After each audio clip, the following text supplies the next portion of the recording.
তৎকালীন ফ্যাসিস্ট সরকার এবং তার দোসররা প্রায় ৩২,০০০ বিরোধী দলের নেতাকর্মীকে গ্রেপ্তার করেছে, সন্দেহ সংশয়ের সৃষ্টি করেছে। আমরা সেই সমস্ত উপদেষ্টাদেরকে অপসারণ করে উপদেষ্টা পরিষদ পুনর্গঠনের আমরা দাবি জানিয়েছি। নির্বাচনের একটা সুনির্দিষ্ট রোড ম্যাপ চেয়েছে।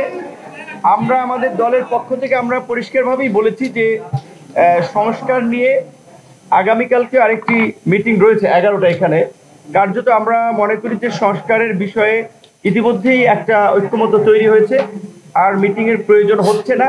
এখন বাস্তবায়ন করার আসলে পালা। বাস্তবায়নের ক্ষেত্রে আমরা যেটা মনে করি যে কিছু কিছু সংস্কার অধ্যাদেশের মাধ্যমে বাস্তবায়ন করা যাবে, কিছু কিছু সংস্কার বাস্তবায়নের ক্ষেত্রে সংবিধানের পরিবর্তন প্রয়োজন হবে, সেটার জন্য নিশ্চয়ই একটা পার্লামেন্ট লাগবে, এবং কিছু কিছু সংস্কার চাইলে এখনই বিভিন্ন মন্ত্রণালয় তাদের নিজস্ব ব্যবস্থাপনায় কিছু আইন অধ্যাদেশের মাধ্যমে বাস্তবায়ন করতে পারে। তবে যেহেতু বাংলাদেশের 50 বছরের ইতিহাসে আমরা এইটাকে আমাদের একটা ঐতিহাসিক প্রেক্ষাপট হিসেবে আমরা মনে করি, সেজন্য আমরা বলেছি যে এই ঐতিহাসিক প্রেক্ষাপটে রাষ্ট্রের সংস্কারগুলোতে যে আমরা এতগুলো রাজনৈতিক দল এবং নাগরিকরা ঐক্যমত পোষণ করছি, এইটাকে জুলাই সনদ না বলে বরঞ্চ একেবারে এটাকে একটা জাতীয় সনদ হিসেবে আমরা গ্রহণ করে একটা গণভোটের মাধ্যমে এর একটা গণভিত্তি দিতে পারি। দ্বিতীয়ত, আপনারা জানেন যে গত কয়েকদিন আগেও থাইল্যান্ডে বেশ কয়েকজন আহত শিক্ষার্থীকে চিকিৎসার জন্য পাঠানো হয়েছে। তাদের যতটুকু আমরা দেখেছি অনেকেরই শারীরিকভাবে পঙ্গুত্বের একেবারে শেষ প্রান্তে চলে গিয়েছে। তাদের চিকিৎসা এখনো বিদেশ পাঠাতে সময় লাগছে, এখনো অনেকে যেতে পারে নাই, 9 মাস লাগছে। তো এর মধ্যে দিয়ে আমরা প্রধান উপদেষ্টার সামনেই জাতীয় ঐক্যমত্য কমিশনের সদস্যদের আইন উপদেষ্টা ছিলেন, আমরা পরিষ্কারভাবে বলেছি তারা জুলাইয়ের আহতদের চিকিৎসার ব্যবস্থাপনা এবং তাদের সহায়তায় ব্যর্থতার পরিচয় দিয়েছে যারা দায়িত্বে ছিলেন। সুতরাং এইটা সেনাবাহিনীর কাছে দিলে ম্যানেজমেন্টটা ভালো হবে।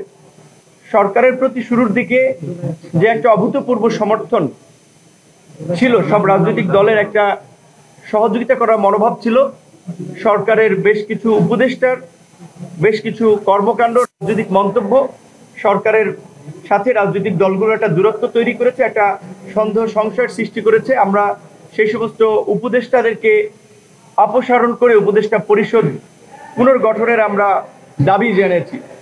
একই সাথে আমরা এটাও বলেছি, অতীতের ঘটনা টেনে, যে আপনারা জানেন যে 2023 সালের 28 অক্টোবর বিরোধী দলের আন্দোলন সংগ্রামের পর 24 সালে যে নির্বাচন হয়েছিল, সেই নির্বাচন সম্পন্ন করার জন্য তৎকালীন ফ্যাসিস্ট সরকার এবং তার দোসররা প্রায় 32,000 বিরোধী দলের নেতাকর্মীকে গ্রেপ্তার করেছে।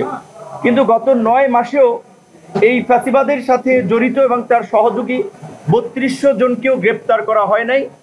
বরঞ্চ আমরা দেখেছি যে শেখ হাসিনার গত 16 বছরের গুম, খুন, লুটপাট এবং দুর্নীতির অন্যতম সহযোগী জাতীয় পার্টির যে আস্ফালন, আমরা এই বিষয়ে ব্যবস্থা নেওয়ার জন্য আমরা প্রধান উপদেষ্টার কাছে আমরা বলেছি।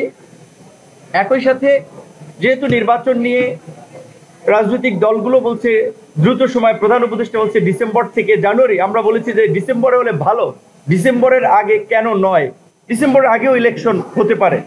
সামগ্রিকভাবে আমরা সহ সব দলই নির্বাচনের একটা সুনির্দিষ্ট দিন, তারিখ কিংবা মাস, এই সময়টা প্রধান উপদেষ্টার কাছে আমরা জানতে চেয়েছি।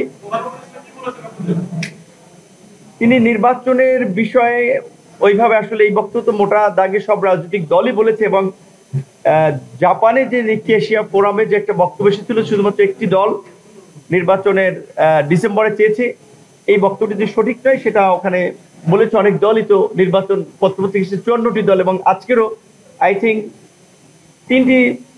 তিনটি দল ব্যতীত বাকি দলই কিন্তু নির্বাচনের জন্য দ্রুত একটা রোড ম্যাপ চেয়েছে, এবং নির্বাচনটা যে ডিসেম্বরের মধ্যে হওয়া প্রয়োজন সেই বিষয়ে বক্তব্য রেখেছেন। প্রধান উপদেষ্টা হয়তো এই সমস্ত স্পেসিফিক বিষয়ে এত ডিটেলে যান নাই। তিনি এই যে একটা ঐক্য তৈরি হয়েছিল সরকার গঠনের শুরুতে, ঐক্যমতের ভিত্তিতে সংস্কার করতে চান এবং নির্বাচনও দিতে চান, সেটি আমাদেরকে জানিয়েছেন। ধন্যবাদ।